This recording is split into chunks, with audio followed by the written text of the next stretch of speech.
La femme qui aurait dû choisir les fleurs de son mariage était, au lieu de cela, en train d'écouter l'homme qu'elle aimait comploter pour la dépouiller jusqu'au dernier sou. Elle resta figée devant la porte. Ses mains tremblaient. Son cœur s'était arrêté. Sa voix traversa le bois comme une lame affûtée, trop claire, trop spécifique, impossible à mal interpréter. Elle n'a aucune idée de la valeur du terrain familial, dit-il en riant. Un rire qu'elle connaissait si bien, mais qui sonnait maintenant complètement étranger. 7 jours et tout ça, c'est du gâteau. La réponse vint d'une autre voix, une voix masculine qu'elle reconnut également, celle de son meilleur ami. Et si elle le découvre? Et si quelqu'un le lui dit? Lui dire quoi? La voix du fiancé était pleine d'une confiance arrogante. Elle-même, elle est complètement aveugle. Hier, elle m'a même montré les documents de propriété, tu y crois? Elle a dit qu'elle voulait que je me sente partie de la famille avant le mariage. Il rit de nouveau. Idiote sentimentale.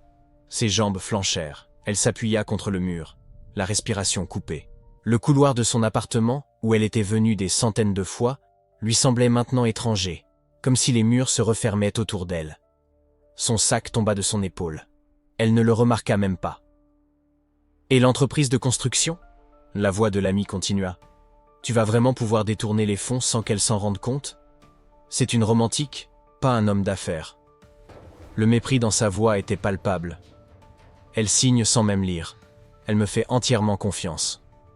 Dans 3 mois, j'aurai viré ce qu'il faut pour rembourser mes dettes et il y aura de la monnaie pour disparaître. Seul. Seul? Tu vas la quitter. Oh, pourquoi resterais-je avec une femme assez sotte pour remettre toute sa fortune à un homme qu'elle connaît à peine depuis 1 an? Son monde s'écroula. Pas d'un coup. Pas avec un fracas dramatique, mais lentement, comme du verre se brisant au ralenti. Chaque mot qu'il prononçait brisait une partie de plus de ce qu'elle croyait être la vérité. Chaque rire détruisait un souvenir de plus qu'elle avait précieusement gardé. Elle l'avait cru. Mon Dieu, comme elle l'avait cru. La fiancée était Tamara, 32 ans, une femme qui avait construit sa vie minutieusement et avec intention. Elle n'était pas simplement riche, elle était maligne, intelligente, autonome. Elle avait mis en place une entreprise d'import-export de textiles prospère dans 3 pays. Elle avait des portefeuilles d'investissement qui généraient assez de revenus passifs pour faire vivre 3 familles confortablement. Elle possédait des propriétés immobilières dont la valeur augmentait chaque année, et elle lui avait caché tout cela exprès. Quand elle avait rencontré Kwame 1 an auparavant, lors d'une conférence d'affaires à Accra, elle avait ressenti quelque chose qu'elle n'avait pas ressenti depuis des années, l'espoir. Il était charmant, attentionné, semblait sincèrement intéressé par qui elle était, pas par ce qu'elle possédait. Il posait des questions sur son enfance, ses rêves, ses cicatrices émotionnelles. Il écoutait, ou du moins, elle pensait qu'il écoutait. Mais Amara n'était pas crédule. Elle avait appris de sa grand-mère, une femme avisée qui avait traversé 3 mariages et constitué un empire commercial à l'époque où les femmes n'étaient que du bétail. Quelques mois avant sa mort, sa grand-mère avait pris le visage d'Amara entre ses mains et lui avait dit « Ma chérie, un vrai partenaire, il valorise d'abord ton cœur, pas ton portefeuille. Teste-le toujours. » Alors Amara avait testé. Elle n'avait pas mentionné ses propriétés. Elle n'avait pas parlé de ses investissements. Elle portait des vêtements simples, conduisait une voiture modeste, vivait dans un appartement confortable mais pas luxueux. Elle s'était présentée comme une commerçante ordinaire, quelqu'un qui gagnait suffisamment pour bien vivre, mais rien d'extraordinaire. Et Kwame avait réussi le test. Ou du moins, elle pensait qu'il l'avait réussi. Il était resté avec elle. Il lui avait demandé en mariage 6 mois plus tard, dans un petit restaurant, avec une bague modeste qu'il prétendait avoir économisée pendant des mois. Elle avait pleuré. Elle avait dit oui. Elle croyait avoir trouvé ce que sa grand-mère lui recommandait, un homme qu'il aimait pour ce qu'elle était, pas pour ce qu'elle possédait. Quelle idiote elle avait été. Amara ferma les yeux, pressant son front contre le mur froid du couloir. Les larmes vinrent silencieuses, chaudes, furieuses. Elle ne fit aucun bruit. Elle ne le pouvait pas. S'il elle le faisait, il l'entendrait. Et elle n'était pas prête pour cette confrontation. Pas encore. Car pendant que son cœur se brisait, son esprit commençait à travailler. Les pièces s'assemblèrent avec une clarté brutale. L'intérêt soudain de l'aider avec la paperasse de l'entreprise. Les questions, désinvoltes, sur ses actifs. L'insistance pour rencontrer son comptable. La douce suggestion qu'ils devraient de consolider leurs finances avant le mariage pour simplifier les choses. Elle avait cru qu'il était serviable, protecteur, un véritable partenaire. Il ne faisait que cataloguer ce qu'il prévoyait de voler. 7 jours, sa voix résonna de nouveau dans la pièce. 7 jours et elle sera ma femme. Légalement. Et puis, mon frère, la récolte commencera. Amara ouvrit les yeux. Les larmes coulèrent toujours, mais quelque chose de nouveau grandissait en elle, remplaçant la douleur. Ce n'était pas seulement de la rage, bien qu'il y en ait eu assez pour incendier des villes entières. C'était quelque chose de plus froid, plus tranchant, plus dangereux, de la détermination. Elle se repoussa du mur, ramassa son sac par terre, essuya son visage du revers de la main. Ses doigts ne tremblaient en plus. Sa respiration s'était calmée. Elle se retourna et marcha vers la sortie, ses pas silencieux sur la moquette moelleuse. Dans l'escalier, suffisamment loin pour ne pas être entendue, elle s'arrêta et sortit son téléphone. Il y avait 23 messages non lus. 5 venaient de sa mère, demandant les derniers détails du mariage. 3 venaient de la couturière, confirmant le dernier essayage de la robe. 2 venaient de l'organisateur de l'événement, vérifiant la disposition des sièges. Toutes supposaient que le mariage aurait lieu comme prévu. Amara regarda ces messages longtemps, puis elle fourra le téléphone dans sa poche sans répondre à un seul. La robe de mariée était suspendue dans son armoire. C'était une merveille, brodée à la main avec des perles qui scintillaient comme des étoiles. Elle avait déboursé plus que le salaire annuel de Kwame pour cette robe. Elle avait mis des années de côté pour ça, en rêvant au jour où elle marcherait vers celui qui l'aimerait vraiment. Maintenant, cette robe ressemblait à un linceul. Les invitations avaient déjà été envoyées. 230 invités. La moitié était sa famille, l'autre moitié des personnes que Kwame avait insisté pour inclure. Famille élargie, avait-il dit. Des gens importants pour moi.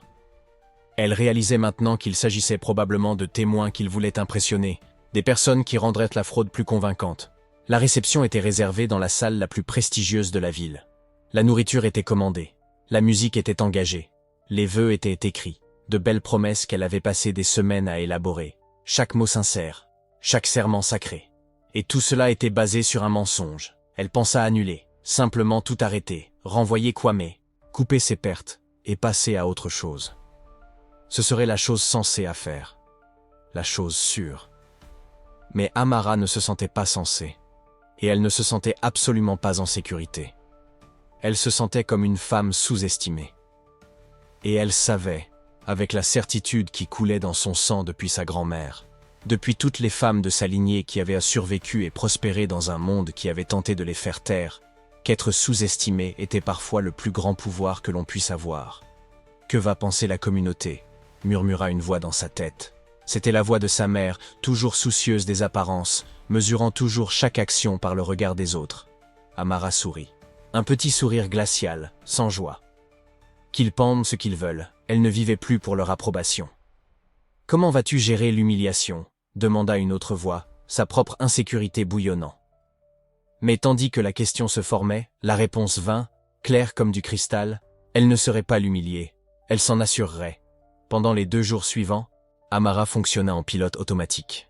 Elle rendit visite à sa famille, sourit au bon moment, accepta les plans de dernière minute. Elle retrouva Kwame pour le dîner, le laissa l'embrasser, l'écouta parler de leur avenir avec cette même voix douce qu'elle reconnaissait maintenant comme du pur poison.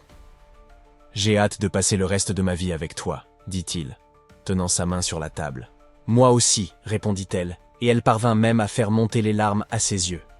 Il la serra contre lui à la fin de la soirée, lui murmurant à l'oreille « Tu me rends si heureux, Amara, tellement, tellement heureux. » Elle lui murmura en retour « Tu me rends heureuse aussi, Kwame. » Et aucune parole vraie ne fut prononcée. Intérieurement, Amara construisait, planifiait, calculait. Elle avait 7 jours. 7 jours avant la cérémonie où elle devait devenir sa femme. Où elle devait confier sa vie, ses finances, son avenir à un homme qui ne la voyait que comme un coffre-fort à cambrioler. 7 jours pour retourner la situation d'une manière qu'il ne verrait jamais venir. Elle fit une liste mentale. Premièrement, protéger ses biens. Elle avait déjà commencé cela, déplaçant discrètement des documents, annulant certains des changements que Kwame avait aidé à mettre en œuvre. Son avocat, un homme discret qui servait sa famille depuis des décennies, s'occuper des détails sans poser de questions. Deuxièmement, rassembler des preuves. Elle avait besoin de preuves concrètes de son plan. Pas seulement la conversation qu'elle avait entendue, mais des documents, des messages, tout ce qui prouverait son intention criminelle. Elle engagea un détective privé, le paya en espèces, demanda une discrétion totale. Troisièmement, et le plus important, décider exactement comment lui porter le coup de grâce. Parce qu'Amara ne voulait pas seulement se protéger. Elle voulait la justice. Elle voulait que Kwame ressente une fraction de ce qu'elle avait ressenti lorsque son monde s'était écroulé devant cette porte. Elle voulait qu'il sache que sous-estimer une femme était l'erreur la plus coûteuse qu'un homme puisse commettre. Et elle avait une idée de la façon de faire exactement cela. 3 jours avant le mariage, Amara était assise dans le bureau de son avocat, regardant une pile de documents. L'homme de l'autre côté de la table, Maître Okafor, l'observait avec un mélange d'inquiétude et de respect. « En êtes-vous sûr, Amara ?» demanda-t-il, sa voix basse. « Une fois que nous aurons fait cela, il n'y aura pas de retour en arrière. » Elle le regarda, ses yeux secs maintenant, sans larmes, seulement un feu froid. Absolument certaine. Il sera dévasté. « Eh bien, dit-elle, prenant le stylo. Il aurait dû y penser avant de planifier de me voler. Elle signa la ligne pointillée, et puis une autre, et encore une. Chaque signature était une sentence, une déclaration, un acte de guerre déguisé en paperasse légale. Quand elle eut fini, elle se pencha en arrière sur sa chaise, ressentant quelque chose qu'elle n'avait pas ressenti depuis des jours. Le contrôle. « Est-ce que ça va marcher ?» demanda-t-elle. Okafor sourit, une expression rare sur son visage habituellement sérieux. « Oh, ça va marcher. Et il ne saura jamais ce qui l'a frappé. »« Bon, » dit Amara. Elle se leva, lissant sa jupe, redevenant la mariée radiante que tous s'attendaient à voir. « Parce que s'il veut ma fortune, il devra d'abord m'affronter. » Alors qu'elle quittait le bureau, le soleil se couchait sur la ville, peignant le ciel de teintes rouges et dorées. Amara regarda l'horizon et sentit quelque chose changer en elle. Ce n'était plus la douleur d'un cœur brisé. C'était quelque chose de plus fort, un but. Elle avait 7 jours avant le mariage. 7 jours que Kwame comptait probablement avec impatience, imaginant comment il commencerait à piller sa vie. Il se préparait pour un jour triomphal, une célébration de sa ruse, le début de sa récolte illicite. Mais tandis qu'il se préparait à voler son avenir, Amara se préparait à voler sa dignité. Et elle savait exactement comment elle s'y prendrait. Elle avait le plan parfait. Ce serait public, ce serait inoubliable. Ce serait le genre de rebondissement que les gens raconteraient pendant des générations. Parce que sa grand-mère avait appris à Amara bien plus qu'à simplement tester le caractère d'un partenaire. Elle lui avait appris qu'une femme qui connaît sa propre valeur ne doit jamais permettre à quiconque de la rabaisser sans conséquence. Et les conséquences qui attendaient à ses Kwame seraient quelque chose qu'il n'oublierait jamais. 7 jours, pensa-t-elle en montant dans la voiture. 7 jours pour planifier quelque chose qu'il ne verrait jamais venir. Tandis qu'il se préparait à voler son avenir, elle se préparait à voler sa dignité. Elle commença là où toutes les enquêtes commencent, avec l'argent. Cette nuit-là, seule dans son appartement, la fiancée ouvrit ses dossiers financiers avec des mains qui tremblaient à peine.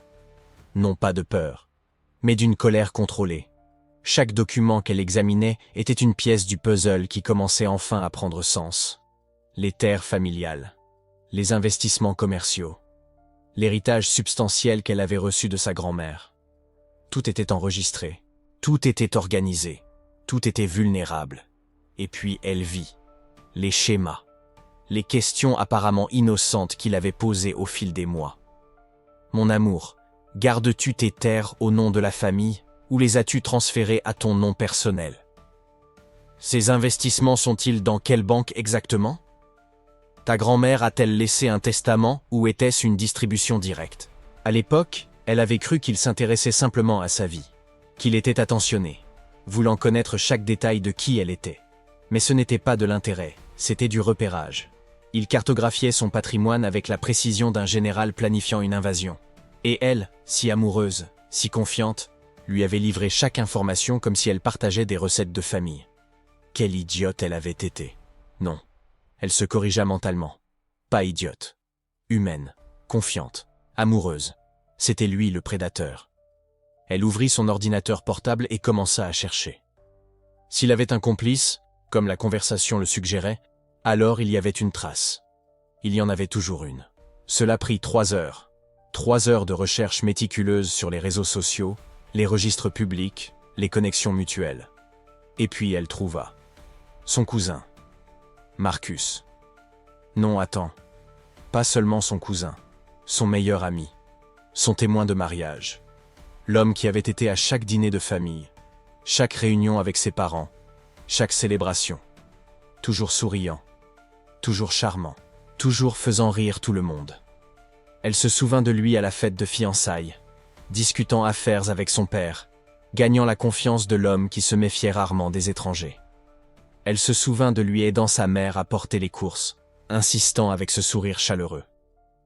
La famille prend soin de la famille, Tata. La famille. Le mot avait maintenant un goût de poison.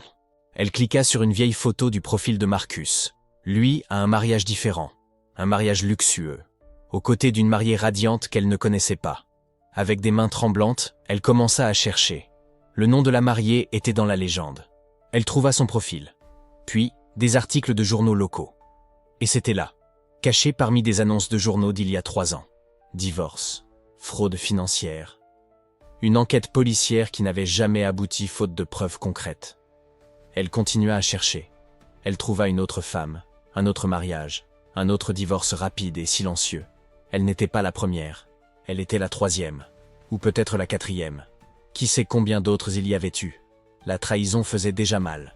Mais ça, c'était systémique. Industriel. Ils avaient transformé son amour en une affaire. En une opération répétée, affinée par la douleur d'autres femmes qui l'avaient précédée. Combien de nuits avait-il répété ces mots doux? Combien de fois Marcus avait-il testé ce sourire charmant? Combien de fois avait-il partagé les bénéfices et cherché la prochaine victime?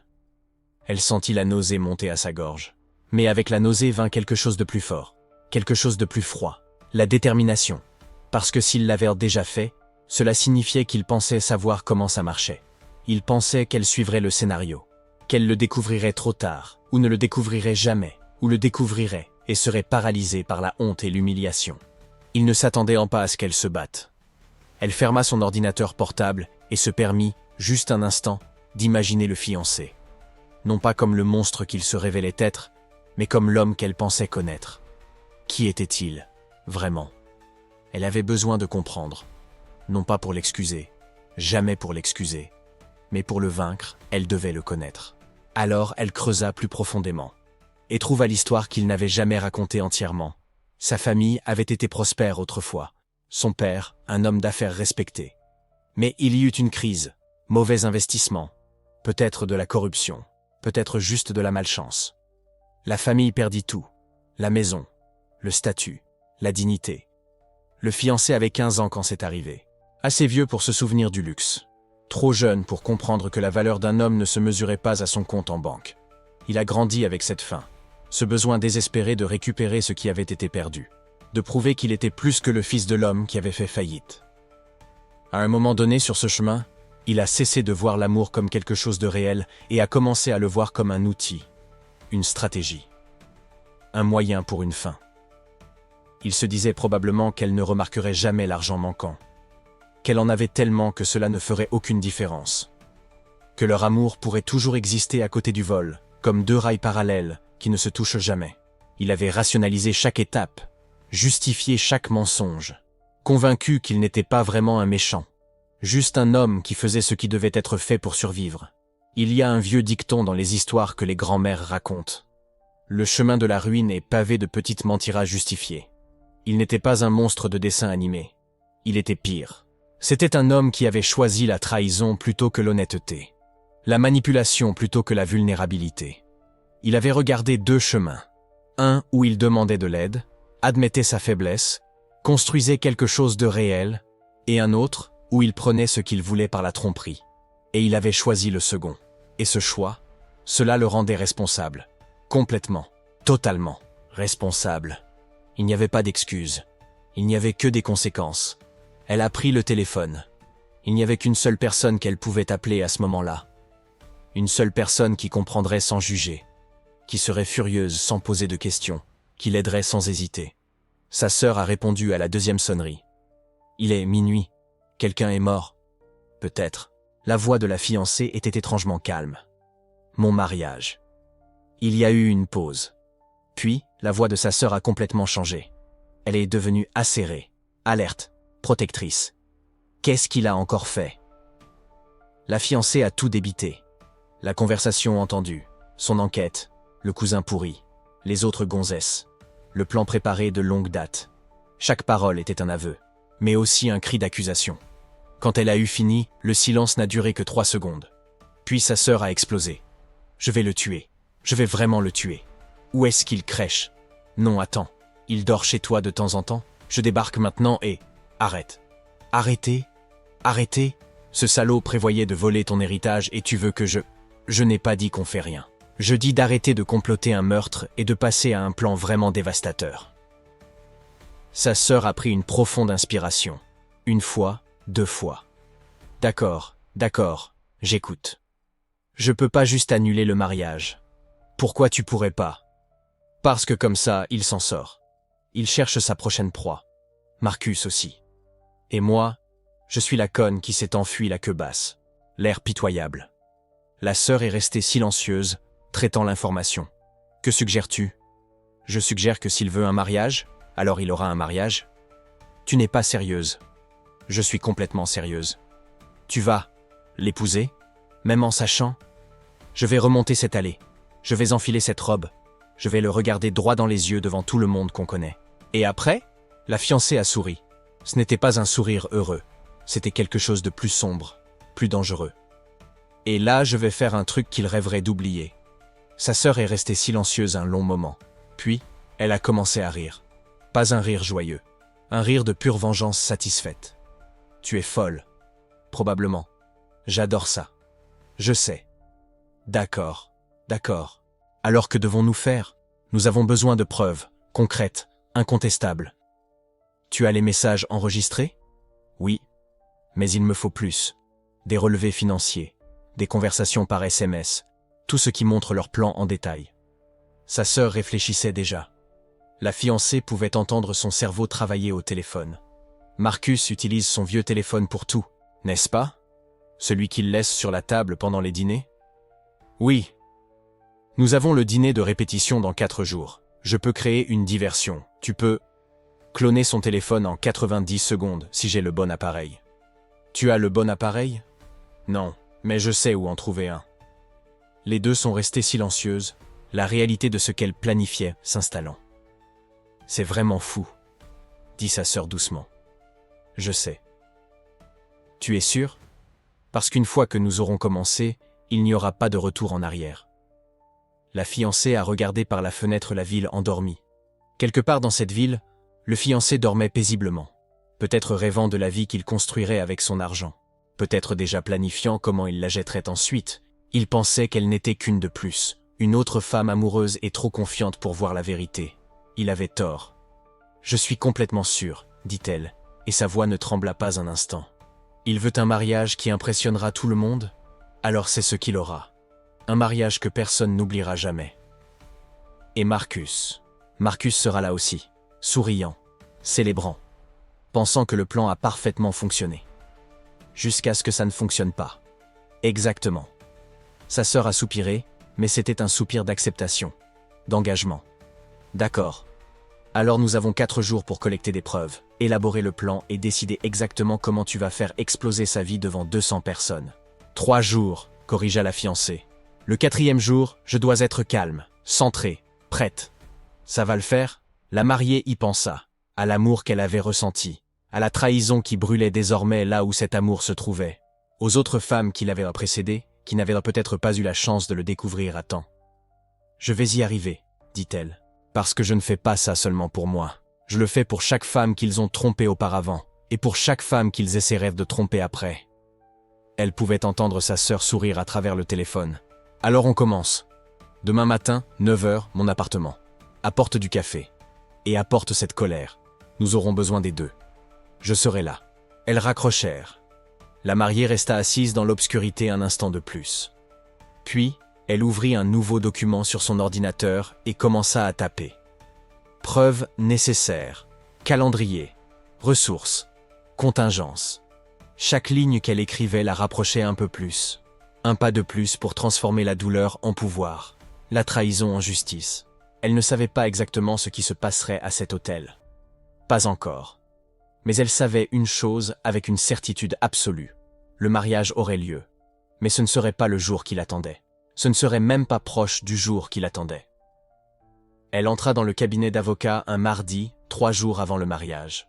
L'avocat leva les yeux de son ordinateur et fronça les sourcils en voyant la femme devant lui. Vêtue de manière impeccable, elle portait une mallette en cuir et une expression mêlant détermination et froideur calculée. « Vous êtes sûr de ce que vous demandez ?» demanda-t-il en ajustant ses lunettes. « Vous voulez faire quoi à l'hôtel ?» Elle s'assit, croisa les jambes et le regarda droit dans les yeux. Il n'y avait pas de nervosité, pas de doute. « Je veux toutes les protections légales en place avant de l'humilier publiquement. » L'avocat se pencha en arrière dans sa chaise, sincèrement perplexe. En 15 ans de carrière, il n'avait jamais entendu une telle demande. Des mariages, il en avait vu. Des divorces aussi. Mais ça, c'était autre chose. « Voulez-vous m'expliquer exactement ce qui se passe ?» demanda-t-il en ouvrant un bloc-notes. Et alors, elle raconta. Tout. La conversation dans son bureau. Les rires. La froideur avec laquelle il prévoyait de tout lui voler. Comme il feignait l'amour tout en calculant combien de temps il faudrait pour transférer les biens. Comme le meilleur ami avait ri et dit qu'elle était trop stupide pour s'en rendre compte. L'avocat écouta en silence. Et quand elle eut fini, il posa la question évidente. « De combien d'argent parlons-nous ici ?» Elle ouvrit sa mallette. Documents, relevés bancaires, actes notariés, certificats d'action, héritage de 8 millions de réais, commença-t-elle d'une voix calme. 3 entreprises que j'ai moi-même construites, générant ensemble plus de 2 millions par an. Propriété dans 5 États, y compris des terres agricoles évaluées à 4 millions. L'avocat cessa d'écrire. Il leva les yeux, impressionné. « Ce n'est pas seulement un mariage, » murmura-t-il.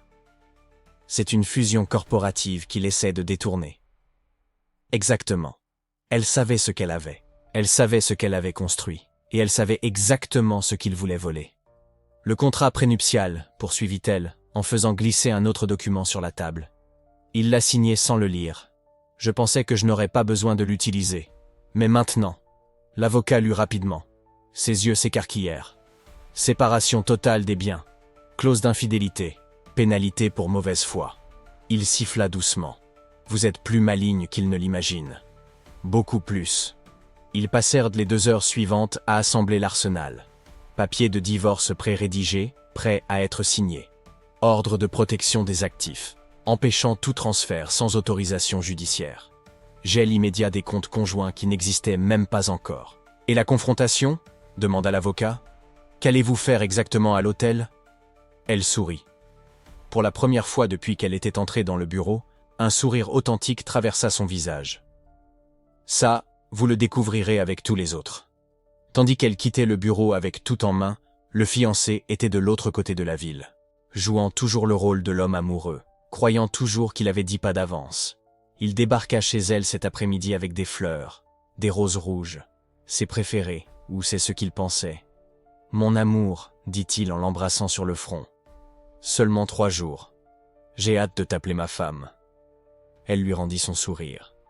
Un sourire doux, délicat, le genre de sourire qu'il interprétait comme de l'ingénuité. Mais à l'intérieur, elle comptait. 3 jours, 72 heures. Après, tout serait fini. « Tu as choisi les chansons pour la cérémonie ?» demanda-t-elle en servant du café. « J'ai choisi celle que tu aimes. Ave Maria. Ce sera parfait. » Parfait. Il adorait ce mot. Tout devait être parfait. L'église, les fleurs, la façade. Ce soir-là, après son départ, elle resta seule dans la chambre. Elle regarda la robe de mariée suspendue dans le placard. Blanche, immaculée, traditionnelle. Et puis, elle prit les papiers de divorce cachés dans le tiroir. Elle relut chaque ligne, chaque clause, chaque mot qui détruirait son plan, mais avec la satisfaction vint la peur. « Et si je faiblis ?» murmura-t-elle au silence de la pièce. « Et si, au moment H, l'amour me paralysait ?» Elle imagina le scénario. L'hôtel, l'église bondée, lui, avec ce sourire confiant. Elle, avec le bouquet à la main. Tout le monde attendant les vœux. Et si elle n'y arrivait pas? Et si, à la dernière seconde, le souvenir des bons moments l'empêchait de faire ce qui devait être fait? Elle ferma les yeux. inspira profondément. C'est là que sa sœur lui a téléphoné. « Tu tiens toujours bon ?» demanda la voix à l'autre bout du fil, douce mais déterminée. « J'ai peur, avoua-t-elle. Peur de faiblir, peur de choisir le mauvais amour. »« Écoute, » dit la sœur, avec la sagesse de celle qui en avait vu de toutes les couleurs. « Tu ne perds pas l'amour, tu choisis le respect de toi-même. Et ça, ma sœur, c'est la forme d'amour la plus puissante. » Les mots firent en mouche. Elles ne détruisaient pas l'amour. Elles détruisaient l'illusion, le mensonge, la mise en scène qu'il avait orchestrée pour la voler. Le véritable amour ne planifie pas le vol. Le véritable amour ne rit pas de la naïveté de l'autre. Le véritable amour ne calcule pas le temps qu'il faudra pour vider des comptes bancaires. Elle raccrocha le téléphone et recommença à fixer les papiers. Cette fois, sans peur. Cette nuit-là, pendant son sommeil, elle rêva de ses ancêtres. Des femmes fortes des générations passées qui avaient survécu aux trahisons, aux injustices, aux hommes qui avaient sous-estimé leur pouvoir. Et elles lui murmurèrent, dans le monde des rêves. Une reine qui reconquiert son trône enseigne à toutes les femmes leur propre valeur. Elle se réveilla avant l'aube. Elle s'assit sur le lit, le cœur battant fort. 3 jours devinrent 2, puis 1. Et finalement, le samedi arriva, le jour du mariage. L'église était bondée. Des invités des 2 côtés, vêtus de leurs plus beaux atours, attendirent le début de la cérémonie. Des fleurs partout, des bougies allumées, une musique douce en fond sonore. Dehors, les photographes étaient déjà en position. Tout était prévu dans les moindres détails. La fête serait grandiose, le gâteau, immense, la célébration, inoubliable. Du moins, c'est ce que tout le monde espérait. Le marié était à l'autel, ajustant sa cravate pour la 10e fois. Souriant aux invités, saluant oncles et cousins avec ce charme répété. À l'intérieur, il comptait les minutes. Bientôt, elle serait officiellement à lui. Et avec elle, tout viendrait. L'argent, les entreprises, les terres. Il imaginait la vie qu'il aurait. Voyages, voitures importées, liberté financière sans avoir à travailler. Après tout, elle ne se douterait jamais de rien. Elle l'aimait trop. Elle était trop naïve. Ou du moins, c'est ce qu'il croyait. Dans les coulisses, dans la suite nuptiale, la mariée se tenait devant le miroir. La robe tombait parfaitement. Le voile, délicat et long, complétait l'allure de princesse de conte de fées. Mais sous le bouquet de roses blanches, caché entre les fleurs, se trouvaient les papiers de divorce. Elle les toucha légèrement. Elle sentit le poids du papier, le poids de la décision. Il n'y avait pas de retour en arrière. La maquilleuse entra, souriante. « Vous êtes magnifique, prête pour le grand moment. » La mariée acquiesça, mais ne dit rien, parce que le grand moment ne serait pas ce que tout le monde attendait. Dehors, la musique commença à jouer. La marche nuptiale, le signal qu'il était temps. Les portes de l'église s'ouvriraient en quelques secondes. Les invités se lèveraient. Ils seraient là, à l'autel, à attendre. Attendant la femme qu'ils prévoyaient de trahir. Attendant l'argent qu'ils prévoyaient de voler. Attendant un mariage qui n'aurait jamais lieu.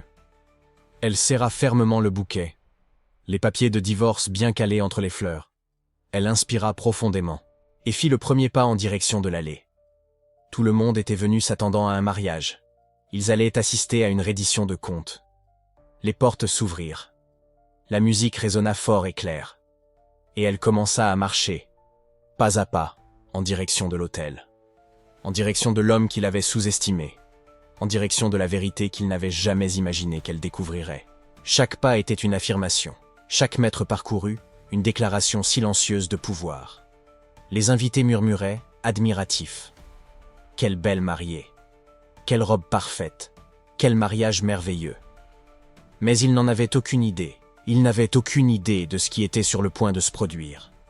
Le marié la vit apparaître au bout de l'allée et sourit. Ce sourire confiant, ce sourire victorieux. Comme s'il avait déjà gagné. Comme si elle n'était qu'une pièce de plus sur son échiquier. Mais elle savait la vérité. Elle avait 10 longueurs d'avance sur lui depuis le début. Et maintenant, devant tout le monde, elle allait le prouver. La musique continua. Elle continua de marcher. Et sous le bouquet, les papiers de divorce attendaient le bon moment. Le moment où son théâtre s'effondrerait. Le moment où tout le monde découvrirait qui détenait vraiment le pouvoir. Elle arriva à l'autel, se tint en face de lui, il lui tendit la main, souriant.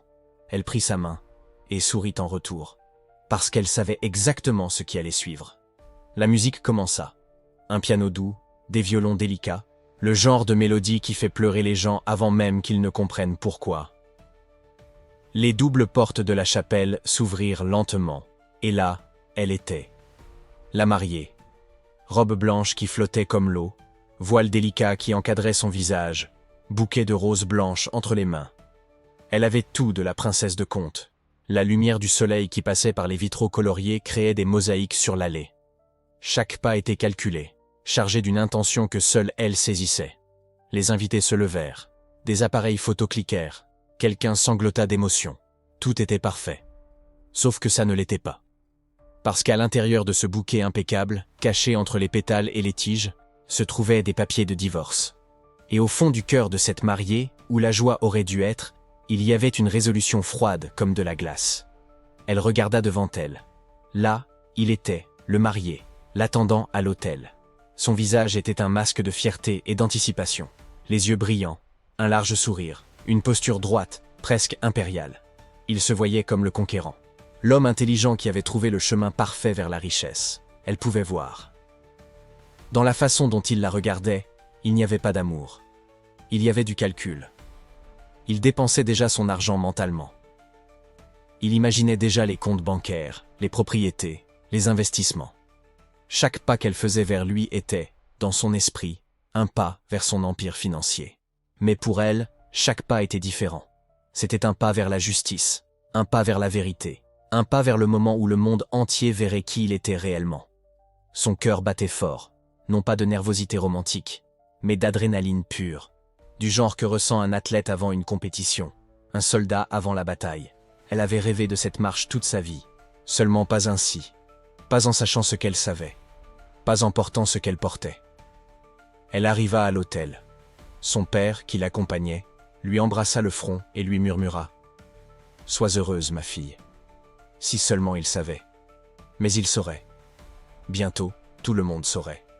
L'officiant sourit avec chaleur, la Bible entre les mains. « Bienvenue, ami, à cette union sacrée. » Sa voix était douce, respectueuse. Il ne soupçonnait pas une seconde qu'il préparait non pas un mariage, mais une exécution judiciaire. La cérémonie commença. Des lectures bibliques sur l'amour et l'engagement. Un chant d'adoration. Une prière pour l'union des deux. Chaque élément traditionnel étant accompli avec précision, comme si c'était un scénario qui ne pouvait être modifié. Et pendant tout cela, elle observait. Elle observait le marié incliner respectueusement la tête pendant la prière, les mains jointes, l'expression solennelle. Quel acteur! Quelle performance impeccable! Si elle n'avait pas su la vérité, elle aurait peut-être même cru. Elle observait les invités, les visages illuminés de sourires, certains les larmes aux yeux. Il voyait de la romance. Il voyait le véritable amour. Il voyait le début d'une vie heureuse. L'ironie était presque insupportable. Elle observait sa sœur, assise au 3e rang, la seule, à part elle, à connaître le plan. Leurs yeux se croisèrent un bref instant. Un hochement de tête presque imperceptible. Confirmation silencieuse. « Je suis là, tu n'es pas seul. Le moment venu, je serai prête. » L'officiant leva la main. Et maintenant, les vœux. Le moment où ces deux jeunes gens déclareront publiquement leur amour et leur engagement l'un envers l'autre. Il se tourna vers le marié. « Vous pouvez commencer. » Le marié inspira profondément. Il avait répété. C'était évident. Chaque mot, chaque pause, chaque inflexion avait été soigneusement planifiée. Il la regarda dans les yeux, lui prit les mains et commença. « Mon amour, quand je t'ai rencontré, j'ai su que ma vie avait changé pour toujours. » Voix tremblante d'émotion. Gestes théâtraux, mais contenus. « Tu es la femme de mes rêves, la partenaire que j'ai toujours cherchée. Et aujourd'hui, devant Dieu et tous ici présents, je te fais ces promesses. » Elle garda un visage neutre, serein, la mariée parfaite, écoutant les vœux de l'homme qu'elle aime. « Je promets de t'aimer dans les bons comme dans les mauvais jours. Je promets de te soutenir dans tous tes rêves et ambitions. Je promets d'être ton refuge quand le monde sera trop rude. » Chaque phrase semblait sincère. Chaque mot paraissait authentique. Quel talent pour le mensonge. Et puis vint la phrase, celle qu'elle n'oublierait jamais, celle qui résumait toute son hypocrisie en une seule phrase parfaite. Je promets d'honorer ce qui est tien comme si c'était mien. » Silence. Les invités soupirèrent d'émotion. Certaines personnes pleurèrent. C'était si beau, si romantique, si parfait. Sauf que c'était exactement son plan. Honorer ce qui était sien comme si c'était le sien. Parce que dans son esprit, ça le serait bientôt. Totalement. Complètement. Sans partage. Elle faillit sourire. Presque. L'ironie était si brutale que pendant un instant, elle admira presque son audace. Cacher la vérité au sein de sa propre déclaration. Promettre de faire exactement ce qu'il prévoyait, mais avec des mots qui sonnaient vertueux. « Je promets de te protéger, de te respecter, de t'honorer tous les jours de ma vie. Tu es ma meilleure amie, mon véritable amour, et maintenant, ma femme. Je t'aime plus que les mots ne peuvent l'exprimer. » Il lui serra les mains. Des larmes de vraies larmes se formèrent dans ses yeux. Comment pouvait-il faire ça? Comment quelqu'un pouvait-il mentir avec une telle conviction? Les invités applaudirent. Ce n'était pas traditionnel, mais ils ne purent se retenir. Des vœux si beaux. Un homme si amoureux. Un amour si vrai. Elle le regarda vraiment. Mémorisant ce moment. La confiance sur son visage. La certitude de la victoire. L'éclat dans les yeux de celui qui croit avoir parfaitement trompé tout le monde. Chaque mot est un mensonge, pensa-t-elle. Mais pas pour très longtemps. L'officiant sourit largement, visiblement ému. De beaux vœux, vraiment très beaux. Il se tourna vers elle. Et maintenant, la mariée. Le moment était venu. La salle fut plongée dans un silence absolu. Ce genre de silence où l'on peut entendre la respiration des gens, le grincement des chaises, le froissement subtil des tissus des robes. Elle lâcha ses mains, lentement, délibérément, et regarda non pas lui, mais les invités. Elle balaya la salle du regard. Famille, amis, collègues, des gens qu'elle aimait, des gens qui croyaient célébrer le début de quelque chose de beau. Puis, elle le regarda de nouveau, directement dans les yeux, et quelque chose dans son regard changea.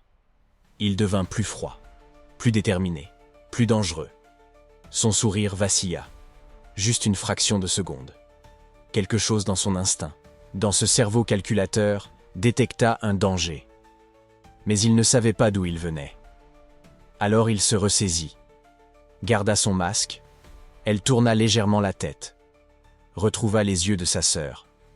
Un hochement de tête minuscule, confirmation finale.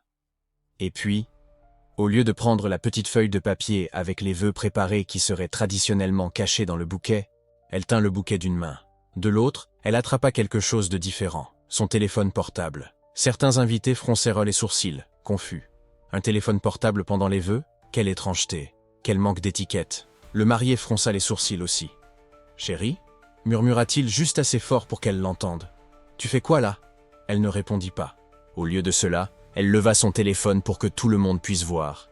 Et elle parla, une voix claire, ferme, sans tremblement. « J'ai quelque chose à dire, mais d'abord, je veux que vous écoutiez ceci. » Confusion, murmure. Que se passait-il? Ce n'était pas dans le script. Les mariages ont un script. Des vœux traditionnels, des alliances, un baiser. Ça, c'était de l'improvisation. Le marié tenta de sourire. « Chérie, peut-être que nous pourrions… » « Écoutez. » Elle l'interrompit. Ferme, définitive. Et elle appuya sur play. D'abord, de la statique. Puis, des voix. Sa propre voix. « Alors c'est vrai? Tu fais vraiment ça juste pour l'argent ?» Et puis, sa voix à lui. Cette même voix qui, il y a quelques secondes, déclarait un amour éternel. Mais maintenant, enregistrée, elle disait quelque chose de complètement différent. « Mais oui, c'est pour le fric. Tu crois que je la supporterais autrement? Elle est chiante. Mais elle craint les murs. Et quand on sera marié, la moitié c'est du gâteau. Encore plus si je m'y prends bien. » Silence. Absolu. Mortel. Et puis l'autre voix sur l'enregistrement, le complice. « Et si elle découvre ?» Un rire. Son rire à lui. « Elle va rien découvrir. Elle fond pour moi. Elle me fait confiance aveuglément. C'est dingue. C'est trop facile. » Des halètements. Partout dans la salle. Des mains sur les bouches. Des yeux écarquillés. Des murmures incrédules. Le visage du marié n'était plus rouge d'émotion. Il était blanc, fantomatique, comme si tout le sang s'était instantanément drainé. Ses yeux, autrefois brillants de confiance, étaient maintenant grands ouverts, emplis de pure panique. Ce n'est pas. Il tenta de parler. Les mots ne sortaient pas. Comment expliquer l'inexplicable? Comment défaire ce qui était en train d'être exposé? L'enregistrement continua. Plus de détails. Plus de confessions. Le plan pour accéder à ses comptes. Comment il avait recherché les lois sur le partage des biens. Comment il avait déjà un avocat prêt à maximiser sa part. Chaque seconde d'audio était un autre coup, une autre brique du château de mensonges qui s'effondrait. Elle éteignit le téléphone. Le silence qui s'ensuivit était d'un genre différent. Ce n'était pas le silence de l'anticipation romantique. C'était le silence du choc collectif, de l'horreur partagée, de témoins d'un désastre en temps réel. L'officiante était pâle, ne sachant que faire. Ce n'était certainement pas dans le manuel des cérémonies. Son père s'était levé, les poings serrés. Sa mère pleurait, non de joie, mais de honte. Les témoins se regardaient, perdus, et au centre de tout, le marié, exposé, démasqué, détruit. Elle le regarda, sans colère, sans tristesse, juste avec le calme froid de quelqu'un qui exécute un plan parfaitement calculé. « Maintenant, dit-elle, sa voix coupant le silence comme une lame, j'ai mes vrais vœux pour toi. » Et elle tendit la main dans son bouquet. Cette fois, ce n'était pas un téléphone portable, c'était des papiers, des documents officiels, avec des sceaux, avec des signatures d'avocats. Dans le silence qui suivit, elle leva les papiers pour qu'ils puissent voir clairement le titre en gras en haut de la première page.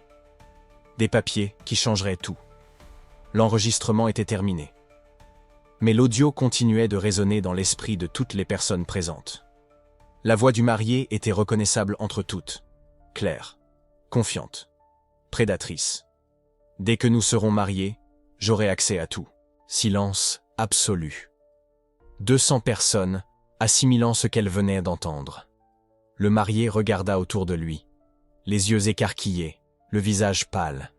Il ouvrit la bouche, la referma, l'ouvrit à nouveau. « C'est pas je vais t'expliquer. » La mariée l'a interrompu. Sa voix, glaciale et forte, a rempli l'église. « Expliquer quoi? À ces papiers ?» Elle tendit la main. Entre ses doigts, une enveloppe officielle, scellée, prête. L'hôtel qui était un décor de conte de fées quelques secondes avant se transformait en salle de tribunal. Et la mariée n'était plus la victime. Elle était la vérité elle-même. Elle ouvrit l'enveloppe avec des gestes délibérés. Chaque mouvement calculé. Chaque seconde étirée pour un impact maximal. Les papiers en émergèrent. Blanc. Officiel. Indéniable. « Je suis venue ici aujourd'hui non pour t'épouser, déclara-t-elle, sa voix résonnant jusqu'aux coins les plus éloignés de l'église. Je suis venue pour me protéger légalement de toi. » Des murmures éclatèrent dans l'assemblée.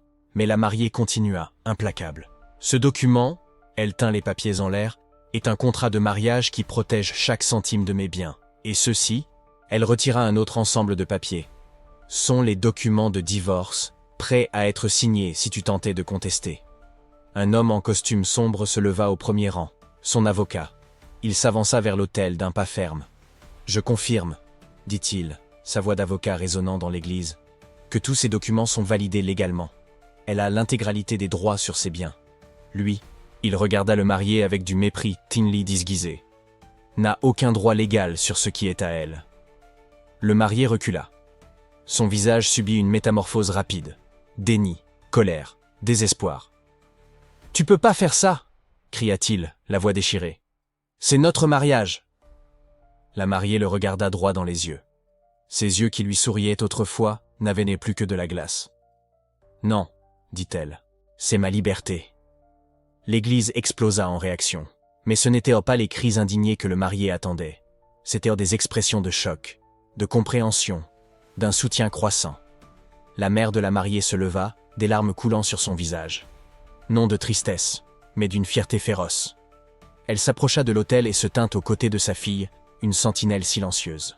Le père de la mariée la suivit, puis sa sœur. Un par un, sa famille forma une barrière humaine entre elle et l'homme qui avait tenté de la voler. De l'autre côté, la famille du marié se recroquevilla. Leurs mères baissèrent les yeux. Leurs frères évitèrent le contact visuel. La honte les consumait visiblement. Puis, une voix s'éleva de la foule. Un ancien de la communauté, respecté depuis des décennies. Il se leva lentement, s'appuyant sur sa canne. « Cette femme, dit-il, sa voix tremblante non pas de faiblesse, mais d'une émotion contenue, a fait preuve de plus de sagesse que beaucoup d'entre nous. Elle a vu la vérité là où nous voulions ne voir que célébration. » Il regarda directement le marié. « Et toi, jeune homme, tu as apporté la déshonneur non seulement à toi-même, mais à nous tous qui avons été témoins de ce jour. » La validation communautaire déferla comme une vague. Les têtes acquiescèrent. Les voix murmurèrent leur approbation. La mariée n'était pas seule. Elle ne l'avait jamais été. Mais l'histoire ne s'arrêtait pas là. Une femme dans la foule désigna du doigt. Son doigt tremblant pointait un homme qui essayait de se cacher derrière d'autres invités. « Là !» cria-t-elle. « Le cousin ! Il était avec le marié !» Le cousin se figea. Tous les regards se tournèrent vers lui. « Je l'ai vu !» continua la femme, sa voix gagnant en assurance. Dans l'appartement, l'aidant à planifier, riant de la facilité avec laquelle ce serait. Le cousin tenta de reculer. Mais la foule se referma autour de lui. Non pas avec violence, juste avec une présence, empêchant sa fuite. La mariée le regarda. Et puis, d'une voix basse mais audible, elle dit « Le village n'oublie pas ceux qui abusent de la confiance. » C'était une vieille phrase, un proverbe transmis par les générations. Et en ce moment, il portait le poids de siècles de justice communautaire. Le cousin baissa la tête. Il n'y avait nulle part où courir. Il n'y avait aucun moyen de nier. La vérité l'entourait de toutes parts. Mais la révélation la plus dévastatrice était encore à venir. Deux femmes se levèrent au fond de l'église. Elles se regardèrent. Puis, avec un courage qui ne vient que du désespoir partagé, elles s'avancèrent. « Nous aussi, » dit la première, sa voix brisée. « Il nous a fait ça aussi. » L'église fut plongée dans un silence de mort. « Il y a 2 ans, » continua la seconde femme. « Il m'a courtisé, a promis le mariage, a dit qu'il m'aimait, et quand j'ai mentionné mon héritage. » Elle marqua une pause, déglutissant. « Il a disparu. » La première femme hocha la tête. « Avec moi, c'était différent. Il est resté assez longtemps pour avoir accès à mes comptes bancaires. Puis, il a inventé une excuse, une urgence familiale. Il n'est jamais revenu. » Elles regardèrent la mariée, les larmes coulant sur leurs joues. « Nous avons vu les nouvelles du mariage. Nous avons reconnu son nom. Mais nous avons pensé. Peut-être qu'avec vous, ce serait différent. Peut-être qu'il avait changé. » La mariée descendit de l'autel. Elle se dirigea vers les 2 femmes et les étreignit. Une longue étreinte, reconnaissant la douleur partagée. La trahison partagée. « Il n'a pas changé, » murmura-t-elle. « Mais nous allons nous assurer que cela s'arrête ici. » Le marié assista à tout. Sa défense, déjà faible, s'effondra complètement. Il n'y avait plus moyen de rationaliser. Il n'y avait plus moyen de se faire passer pour une victime. Il était ce qu'il avait toujours été. Non pas désespéré, prédateur. Et maintenant, tout le monde le savait. Pour la première fois, la mariée permit à l'émotion de la traverser. Non pas la colère, le deuil. Elle faisait le deuil de l'amour qui n'avait jamais existé. De la personne qu'elle pensait qu'il était. Des rêves qu'elle avait dû enterrer. Une larme coula sur son visage. Une seule. Elle l'essuya rapidement. Puis, elle regarda le marié une dernière fois. Et quand elle parla, sa voix portait autant de force que de vulnérabilité. « J'ai aimé qui je pensais que tu étais, » dit-elle. « Je respecte qui je suis vraiment. » Ces mots résonnèrent dans l'église comme un hymne, pure émancipation, cristallisée en une seule phrase. La mariée se retourna. Elle tenait fermement les papiers du divorce. Sa famille se rapprocha pour l'entourer, son avocat à ses côtés. Les 2 femmes qui s'étaient avancées marchèrent derrière elle. Et toute la congrégation, comme mue par un instinct collectif, se leva. Elle marcha dans l'allée, la tête haute, les pas fermes, chaque mouvement une déclaration. Derrière elle, le marié resta à l'autel. Seul, exposé, légalement impuissant, socialement détruit. Personne ne vint le consoler. Personne n'offrit de mots de réconfort. La justice, ce jour-là, n'avait aucune pitié à offrir. Quand la mariée atteignit les portes de l'église, elle s'arrêta, juste un instant. Elle regarda en arrière, non pas le marié, mais les personnes qui l'avaient soutenu. « Merci », dit-elle simplement. « D'avoir témoigné, d'avoir cru, d'être du côté de la vérité. » Puis elle franchit la porte. La lumière du soleil l'enveloppa. Et derrière elle, la communauté la suivit, ne laissant aux mariés que l'écho de ses propres mensonges. Mais l'histoire ne se termina pas à l'autel. Ce qu'elle fit ensuite deviendrait légende, car cette femme, qui transforma le jour de son mariage en son jour de libération, avait un autre coup à jouer. Un qui garantirait qu'aucune autre femme ne souffrirait plus jamais des mains de cet homme. Et quand la poussière retomberait, tout le monde saurait. Elle n'était pas venue seulement pour se protéger. Elle était venue pour tout changer. Dans les jours qui suivirent, la vie de la mariée commença à prendre une forme qu'elle n'avait jamais imaginée possible. Elle retourna à ses affaires, non pas comme quelqu'un qui avait échappé à une tragédie, mais comme quelqu'un qui avait choisi la vérité plutôt que le confort. Et ce choix allait tout changer. Le fiancé, quant à lui, a affronté les conséquences qui l'attendaient, et ce, à juste titre. Les preuves qu'elle avait recueillies n'ont pas seulement révélé sa trahison, mais ont aussi ouvert une procédure judiciaire pour tentative de fraude financière.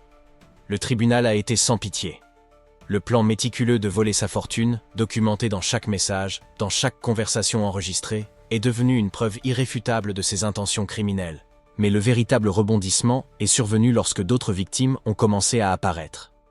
2 femmes, de villes différentes, ont lu l'affaire dans les journaux. Et quelque chose en elles s'est réveillé. L'une était une entrepreneure technologique de 38 ans, qui avait perdu la moitié de son entreprise lors d'un divorce suspect. L'autre, propriétaire d'une chaîne de café, 32 ans, qui avait de justesse échappé à un mariage où son partenaire avait tenté de transférer des propriétés à son nom, quelques semaines avant la cérémonie. Toutes 2 avaient rencontré le même homme à des moments différents. Il utilisait des noms légèrement différents, des professions inventées, mais le schéma était identique.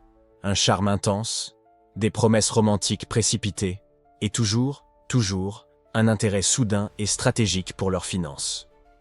Lorsque les histoires ont éclaté, la communauté a réalisé quelque chose de terrifiant. Il ne s'agissait pas d'une erreur de jugement isolée. C'était un prédateur financier en série, affinant sa technique à chaque victime. Le cousin, qui avait été complice du stratagème, a également été poursuivi. Sa propre famille, horrifiée par la trahison, l'a publiquement renié. Ce qui était autrefois une mascarade privée est devenu un scandale public.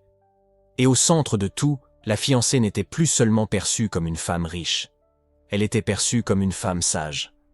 Mais la vraie sagesse ne vient pas seulement d'échapper au danger. Elle vient de ce que l'on fait de la douleur une fois qu'elle est passée. La fiancée a commencé à suivre une thérapie. Elle savait qu'aucune victoire publique ne pourrait guérir les blessures internes que la trahison avait ouvertes. Son thérapeute l'a aidée à reconstruire sa capacité à faire confiance, non pas aux autres, mais à elle-même. À son intuition, à sa force. « Vous n'avez pas échoué en lui faisant confiance », a dit le thérapeute lors d'une des séances. « Vous avez triomphé en agissant lorsque la vérité est apparue. » Et cette phrase a tout changé. Elle a réalisé que son histoire ne devait pas se terminer avec elle. Elle devait commencer avec elle. 6 mois après le mariage qui n'a jamais eu lieu, la fiancée a fait quelque chose d'extraordinaire. Elle a utilisé une partie de sa fortune pour créer une fondation à but non lucratif. L'initiative Test de caractère. L'objectif était simple, mais révolutionnaire. Enseigner aux femmes à identifier les schémas de manipulation financière et émotionnelle dans les relations. La fondation offrait des ateliers gratuits, des conseils juridiques et même des enquêteurs discrets pour les femmes qui soupçonnaient d'être trompées. Mais le composant le plus puissant était le programme d'éducation financière. Parce qu'elle a compris quelque chose de profond. Les femmes financièrement indépendantes sont des cibles, mais elles sont aussi les plus capables de se protéger, si elles savent quoi chercher. « Je ne veux pas que d'autres femmes aient à traverser ce que j'ai traversé », a-t-elle déclaré lors d'une interview télévisée. « Je veux qu'elles aient les outils pour protéger leur cœur et leur patrimoine avant qu'il ne soit trop tard. » Les médias ont commencé à couvrir son histoire, non pas comme une tragédie, mais comme un exemple de leadership. Les journaux l'appelaient « la femme qui s'est choisie elle-même ». Les talk-shows l'invitaient à partager son parcours. Et à chaque apparition, elle disait la même chose. Le plus grand acte d'amour-propre n'est pas de choisir le bon partenaire, c'est d'avoir le courage de se débarrasser du mauvais. Mais sa transformation ne s'est pas arrêtée à la fondation. Elle a développé ses affaires de manière stratégique, non par cupidité, mais par but. Chaque entreprise qu'elle achetait ou créait intégrait une composante d'autonomisation féminine. Son salon de beauté a commencé à offrir des consultations gratuites sur l'estime de soi. Son magasin de vêtements a créé un programme de mentorat pour les entrepreneurs débutantes. Son entreprise d'événements a commencé à organiser des séminaires sur les relations saines. Et puis, quelque chose d'inattendu est arrivé. 1 an après le scandale, elle a rencontré quelqu'un. Non pas lors d'une fête glamour ou d'un événement mondain, mais lors d'une réunion de la fondation. Il était avocat bénévole, aidant les femmes à poursuivre des partenaires frauduleux. Il ne savait pas qui elle était lorsqu'il s'est présenté. Il n'a montré aucun intérêt pour sa fortune. Il a montré de l'intérêt pour sa mission. Ils ont parlé pendant des heures de justice, de caractère, de ce que signifie construire quelque chose de vrai. Et quand elle a finalement révélé qu'elle était la fondatrice de l'organisation, il n'a pas changé. Il n'est pas devenu plus attentif. Il n'est pas devenu plus charmant. Il est resté exactement qui il était. Et cela, a-t-elle réalisé, était tout. Ils ont commencé à se voir, sans hâte, sans promesses exagérées, sans plan de mariage en 3 mois. Juste une construction lente, constante, honnête. Cette fois, a-t-elle dit à une amie, « Je ne cherche pas quelqu'un pour compléter ma vie. Je cherche quelqu'un qui respecte la vie que j'ai déjà construite. » Et il respectait. Mais son véritable héritage n'était pas dans sa propre relation. Il était dans ce que son histoire a inspiré. D'autres femmes ont commencé à agir. Une entrepreneure à São Paulo a engagé un détective après avoir remarqué des incohérences dans l'histoire de son fiancé. Elle a découvert qu'il avait 3 autres fiancés dans des villes différentes. Une enseignante à Recife a reporté son mariage pour faire des tests de caractère et a découvert que son partenaire cachait des dettes de jeu. Une médecin à Porto Alegre a annulé son mariage 2 semaines avant, après que ses amis, inspirés par l'histoire de la fiancée, ont insisté pour vérifier son passé. Chaque femme qui s'est sauvée était un maillon d'une chaîne de protection qui a commencé avec une mariée courageuse devant un hôtel. La conversation culturelle a changé. Le mariage n'était plus seulement considéré comme une déclaration d'amour. Il est devenu un test de caractère, et ce changement a sauvé des vies, sauvé des fortunes, sauvé des avenirs. Les écoles ont commencé à inviter la mariée pour des conférences. Elle parlait à des salles bondées d'adolescents, leur enseignant l'autonomie financière, l'estime de soi, la différence entre l'amour et la manipulation. Vous ne pouvez pas contrôler si quelqu'un va essayer de vous tromper, disait-elle. Mais vous pouvez contrôler si vous allez le permettre. Et à chaque conférence, des jeunes se levaient pour la remercier, pour raconter leurs propres histoires, pour dire qu'elle avait changé la façon dont ils voyaient les relations. Son histoire est devenue une parabole moderne. Les gens l'appelaient « la mariée qui s'est choisie elle-même ».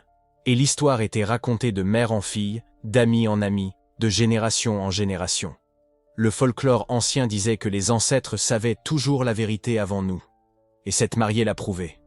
Parce que les ancêtres ont toujours dit « testez le caractère avant de donner votre cœur ». Observez les actions, pas les mots. Et ne faites jamais, jamais confiance à quelqu'un qui est plus intéressé par votre argent que par votre essence. Elle a vécu cette sagesse. Et en la vivant, elle l'a transmise. 2 ans après ce jour devant l'autel, sa fondation avait déjà aidé plus de 2000 femmes. 15 poursuites pénales ont été engagées contre des escrocs financiers. 32 mariages ont été annulés avant qu'ils ne deviennent des désastres juridiques. Et des centaines de femmes ont appris à se protéger. La mariée n'était plus seulement une survivante. Elle était une gardienne, une mentor, une légende vivante. Et lors d'une dernière interview, des années plus tard, quand on lui a demandé ce qu'elle dirait à cette version d'elle-même, debout devant l'autel, tenant des papiers de divorce, elle a répondu « Je dirais, tu es entré dans cette cérémonie en pensant avoir tout perdu. Tu en es sorti en réalisant que tu avais tout sauvé, y compris toi-même. » Les ancêtres ont toujours su. Un cœur qui choisit la vérité au-dessus du confort devient incassable. Et elle n'a pas seulement prouvé cela, elle l'a enseigné. Elle n'a pas seulement échappé à un voleur, elle est devenue une gardienne pour les autres. Et c'est cela, au final, qui transforme une histoire personnelle en héritage. Maintenant, laissez-moi vous poser une question, à vous qui écoutez cette histoire. Que feriez-vous si vous découvriez une trahison avant qu'il ne soit trop tard? Beaucoup d'entre nous voulons croire que nous aurions le même courage. Mais le courage n'est pas l'absence de peur. C'est l'action malgré elle. C'est choisir la vérité même quand elle fait mal. C'est protéger votre avenir même lorsque le présent semble s'effondrer. Si vous êtes en couple, testez le caractère dans les petits moments. Le véritable amour survit à la transparence. Si quelqu'un cache, change de sujet ou réagit avec colère lorsque vous posez des questions légitimes, ce n'est pas de l'amour, c'est du contrôle. Et si vous connaissez quelqu'un qui a besoin d'entendre cette histoire, partagez-la. Parce que peut-être, juste peut-être, Vous serez le maillon qui sauve une vie, une fortune, un avenir. Cette mariée nous a enseigné que la force n'est pas de ne jamais être trahi. La force est d'agir lorsque vous découvrez la trahison. Et la sagesse n'est pas de ne jamais faire d'erreur. La sagesse est de transformer l'erreur en protection pour les autres. Si vous avez aimé cette histoire de résilience, de sagesse et d'autonomisation, abonnez-vous à la chaîne. Chaque semaine, nous apportons des histoires vraies de personnes qui ont choisi la vérité, même lorsque le monde s'attendait à ce qu'elles choisissent le confort. Aimez cette vidéo. Partagez-la avec quelqu'un qui a besoin de force aujourd'hui. Et rappelez-vous, votre vie est votre responsabilité. Votre cœur est votre territoire. Et vous avez le droit et le devoir de protéger les deux. La mariée de cette vidéo vit aujourd'hui entourée d'une communauté qui la respecte. Elle a trouvé le véritable amour bâti sur l'honnêteté. Elle a créé un héritage qui protège d'autres femmes. Elle a transformé sa douleur en objectif. Et chaque jour, lorsqu'elle se réveille, elle connaît une vérité que beaucoup mettent une vie entière à apprendre. Elle n'avait pas besoin d'un partenaire pour être complète. Elle avait besoin de courage pour protéger qui elle était déjà. Et c'est exactement ce qu'elle a fait. Merci d'avoir regardé. On se voit dans la prochaine histoire.